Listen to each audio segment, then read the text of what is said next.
We have a lot to cover in today's video, including the latest trade talk around some of the NHL goalies, including Gibson, Hellebuyck, Vladar. Plus, we have trade rumors out of Calgary, Toronto, Montreal, Carolina, Pittsburgh still pushing as well for Erik Karlsson. We have several signings to discuss today as well, and another NHL player has called it a career. A lot more coming up next. So welcome back to another video here at Top Shelf Hockey. As I mentioned, we have a lot to cover here today, so let's dive right in and get started. First up, we have a couple of retirement announcements to go through. One longtime NHL player, Darren Helm, has announced his retirement from the NHL. Obviously, a longtime Detroit Red Wings, where he got his start and played there for several years, had a lot of success.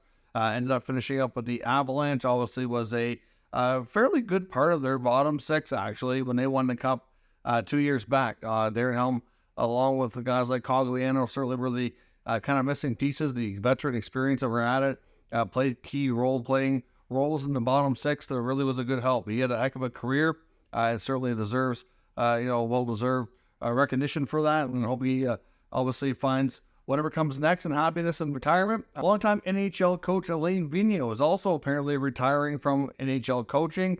He was doing a radio interview in Quebec where he made this statement that he was retiring from coaching. So he's coached in the NHL for 19 years. He was around a lot of NHL teams. Certainly had varying degrees of success with different franchises throughout the playoffs. One of the, certainly top winningest coaches in NHL history as well. Spent time with a lot of franchises, Vancouver, obviously Montreal, the Rangers organization, the Flyers, a variety of places that he had stops and certainly had a lot of success each time. So certainly want to wish him the best if he's done in the NHL as well. Several signings today, including a few rookie contracts, some RFAs and some UFAs. We'll get started first with the Winnipeg Jets re-signing RFA defenseman Dylan Samberg. He gets a 2-year contract, $1.4 million average annual value. I think the Jets are certainly hoping Samberg can kind of continue developing and take on a bigger role here. We have a UFA signing and Zach MacEwen going to Ottawa. They announced that today. It was a little bit surprising on the term. He gets a 3-year deal, $775,000. So I know I see a very degree of reactions to this on social media. MacEwen's not a great offensive player, but he does provide a service and he does provide a role that not a lot of guys in the NHL do anymore, and that's fighting, and that's a fourth line role where he can be physical, take faceoffs, and just be there as a deterrent. We've seen some of these other players enter the Atlantic Division. Obviously, this past offseason they have through free agencies, a lot of teams are kind of bulking up. For example, Ryan Reeves going to Toronto. Well, this is kind of their response. They've had Austin Watson the last few years, who's played this role for them. He's currently a UFA. Was looking for, I believe, multi-year deal. I don't know what he's looking for exactly on money. He's made around $1 million or so per year. Lately, I think he was looking for a bit of a bump in pay and a little bit more security to kind of ride out the end of his career. MacEwen, I believe, is 4 years younger than Watson. They get him at $775. So yes, they give him 3 years with this contract. If for any reason it's, doesn't age well, it can be fully buried in the minor, so they can fully bury the cap hit. A buyout would be very cheap. There's not really anything to be worried about here. MacEwen might be your 12th or 13th forward. He will certainly be there. He's not afraid to drop the gloves. Like I said, he's tough. He's decent on faceoffs. Otherwise, he's not going to play a lot. So for the fan base that's been hating this move, just think about it this way. If you have your tough guy, your fighter, a fourth line in and out of the lineup kind of guy that can be there on a cheap contract for the next 3 years, to me, there's no risk here. This is just a reaction signing, I think, to what we've seen going on in the Atlantic Division. And at the same time, we know the Senators do need a few more spots to be filled here in the bottom six. So I think overall it's a pretty low-risk signing and could have, a good positive outcome. The Carolina Hurricanes also re-signed defenseman Dylan Coughlin. He gets a 1-year, one-way deal at $850,000. Still with a deep blue line there. Still pretty good chance he's going to have a tough time cracking the NHL roster. Could end up on waivers in the fall. We'll see. The Seattle Kraken signed a rookie contract for Tucker Robertson, who's a 20-year-old. He was a 2022 fourth-round pick, centerman. Gets his 3-year ELC. The Nashville Predators also signed a pair of recent draft picks from the 2023 draft, including first and second round picks. Tanner Molodike, who was the first rounder, and Caleb Lynn, who was the second rounder each signing their 3-year entry-level deals. And another member of that draft class, Andrew Crystal, who ended up going in the second round to the Washington Capitals. Many thought would go in the first round, but he did slip below. Caps have already signed him to his 3-year ELC as well. The Montreal Canadiens have also signed Mitchell Stevens to a 1-year 2A deal, $775. The Oilers re-signed young goalie prospect Olivier Rodrigue to a 1-year 2A deal, $775. And then later in the afternoon, here the LA Kings have announced that they've extended their top centerman and captain, Alain Kopitar. He gets a 2-year contract extension at $7 million per season. So he's coming to the end of his big contract, obviously making more than that. But he'll take a little bit of a pay cut and extend now for a couple more years.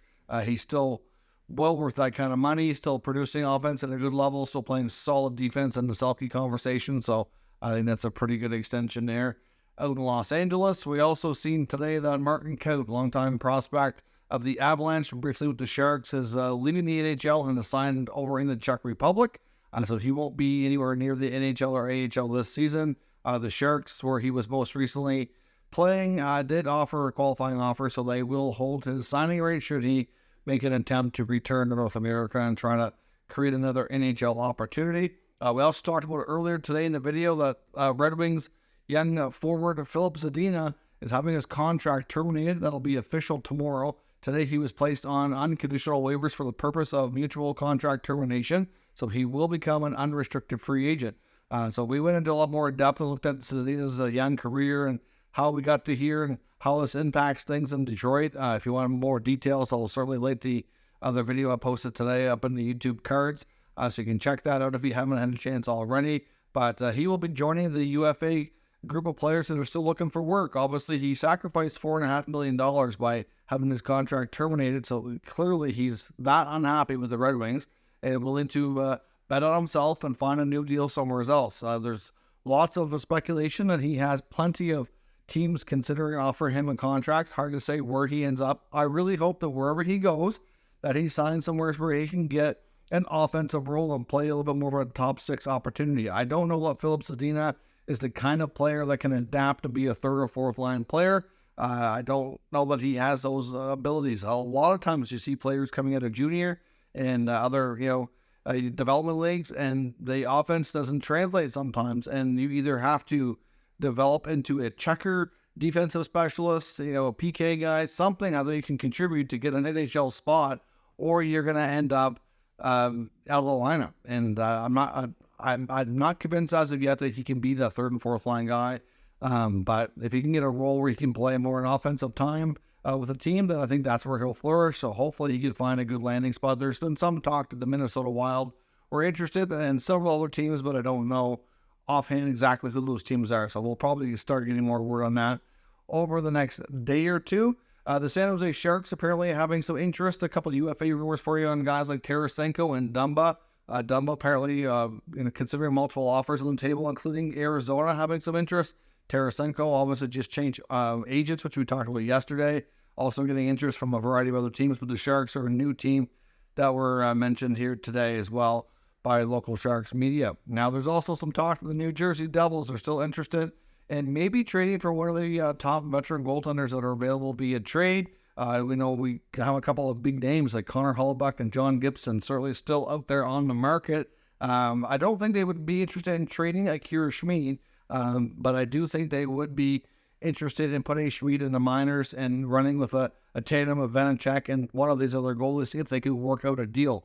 Obviously, the Gibson contract comes with term and money owing for a few more years, where the Hellebuyck contract only comes with 1 year, and we know he's looking for a mega extension. So obviously, that's going to be complicated. Hellebuyck, for a lot of teams right now, if he is moved, it's probably going to end up being a rental. And that's going to be complicated and possibly expensive for some teams. Now, in the case of Gibson, like I said, I know we've seen the last couple of days his agent denying all the stuff that he was never going to play for the Ducks again and he wanted out. But enough NHL insiders and reporters have confirmed that he definitely wants a trade, and he and the Ducks have been working on one all offseason. So I have no doubt that's the case, but I just think it's the choice of words. In fact, that he was never going to play for them again. I think that's why the agent reacted the way he did. But we'll see. Won't be shocked, though, if New Jersey ends up getting in on the action. I'm not sure that they're completely done, but at the same time, if the prices aren't right, I think they're comfortable going into the season with Vanacek and Schmid and letting things ride like they did this past playoffs as well. Now that Blackwood is firmly out of the picture, but we know Gibson and Hellebuyck are still firmly on the market outside of New Jersey and to some degree Buffalo. There's really not a lot of other teams linked to these goalies here as of yet. Now, speaking of goaltenders, the Calgary Flames still very much interested in moving backup goaltender Dan Vladar, but at this rate, they're not getting the prices that they're interested in. So they're not going to move them just for the sake of moving them.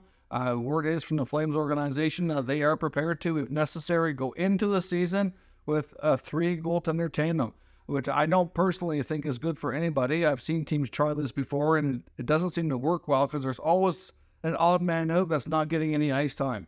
But we'll see how this works. It's not fair to Dustin Wolf to try to put him back in the minors. He certainly has nothing left to prove at the American Hockey League, and I don't think they want to attempt that either. But, Vladar is a guy who they value, certainly, and they want to get a good return on.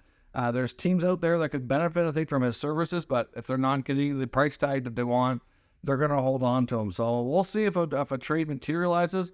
Wouldn't be shocking to me that if, when it comes to the goalies especially, that things might drag on a little bit. We might see more of those couple of trades around the time of training camp, once teams have a chance to get in there and evaluate what else they actually have on the books and see if they feel like they need an upgrade before the season starts or not. We'll have to see about that. Yesterday, we addressed a part of a report from Dave Pagnotta regarding the Toronto Maple Leafs. Today, I want to look at that report a little bit further. The main thing that I focused on yesterday was the fact that Nick Robertson's name was being mentioned as a piece that can be used as a sweetener that they needed to trade Matt Murray. We know they need to get Murray off the books one way or another. But now that we know for sure, as of yesterday, it was confirmed that Ilya Samsonov has filed for salary arbitration. A lot of other players did too, 22 in total.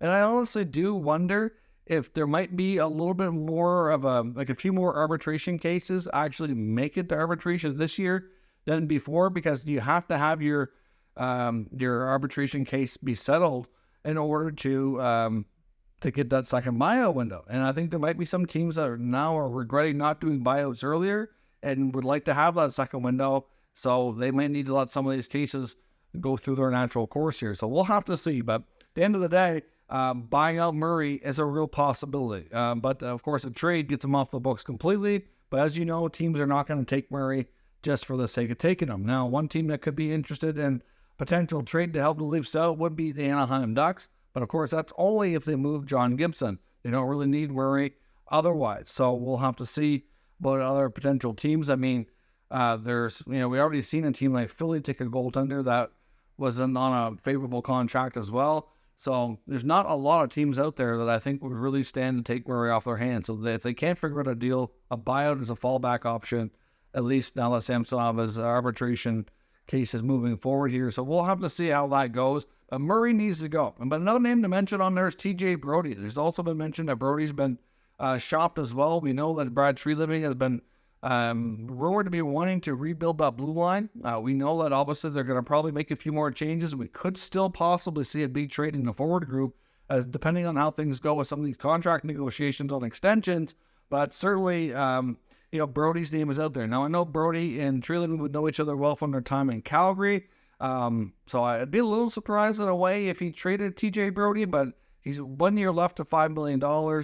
As I mentioned before, I know a lot of fans were clamoring to have Brodie gone because he didn't have the greatest playoff, and it's fair to say his play did decline some, especially in the Florida series. But at the same time, I don't know that it's real easy to replace Brodie and make the blue line, like to find another defenseman making that money or less. That's better, and that's the challenging part.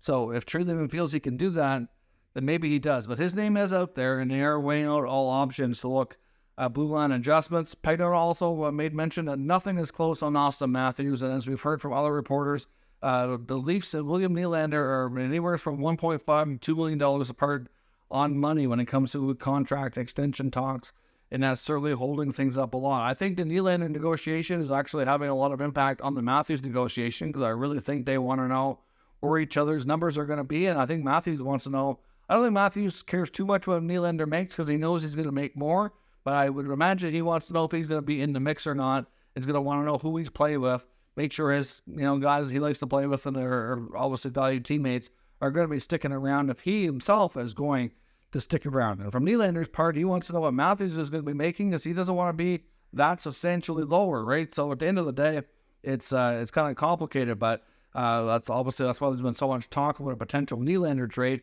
is because of the huge gap in contract negotiations. And I wonder how long things are going to play out here before the Leafs need to make a decision. Montreal Canadiens are still actively trying to move a few players as well. Hard to say what the market is like for them, but they're still actively trying to move Mike Hoffman, who's got 1 year left on his contract, and Christian Dufour, who doesn't really, it's hard to say that he even really has a realistic spot in the lineup too, especially after they acquired Alex Newhook.